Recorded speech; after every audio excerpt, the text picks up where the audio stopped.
Ils sont le miroir des combats qui font rage à quelques 60 km plus au nord. Dans le camp de Kanya-Ruchinya, à une demi-heure de Goma, les récits des déplacés qui ont croisé la route des rebelles du M23 imposent le silence à ceux qui les écoutent.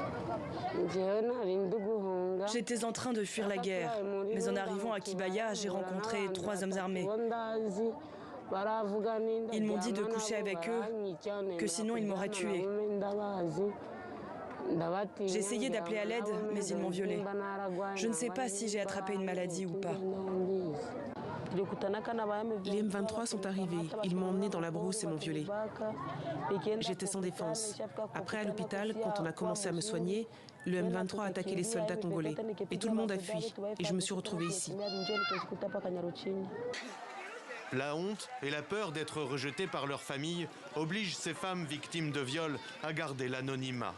Cette mère de 45 ans se souvient de ce jour de mai où les rebelles ont enlevé sa fille de 15 ans pour la violer avant de la relâcher. Quelques semaines plus tard, ils sont revenus. Nous étions au champ quand nous avons croisé des soldats du M23. Il y avait 14 soldats et nous étions 3 femmes. Moi, j'ai été violée par 3 hommes, tous des soldats du M23. L'une d'entre nous était encore très jeune, mais elle a été violée par 6 soldats et depuis, elle saigne toujours. Les hommes ne sont pas épargnés.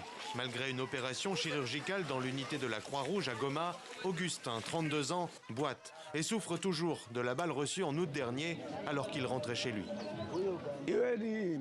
Si le M23 arrive ici, franchement, je ne peux plus fuir. Regardez ce que le M23 m'a fait.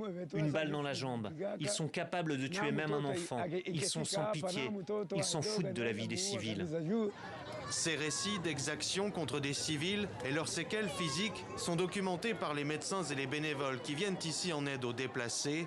Dans ce camp boueux, ils sont désormais 70 000 à avoir fui les combats.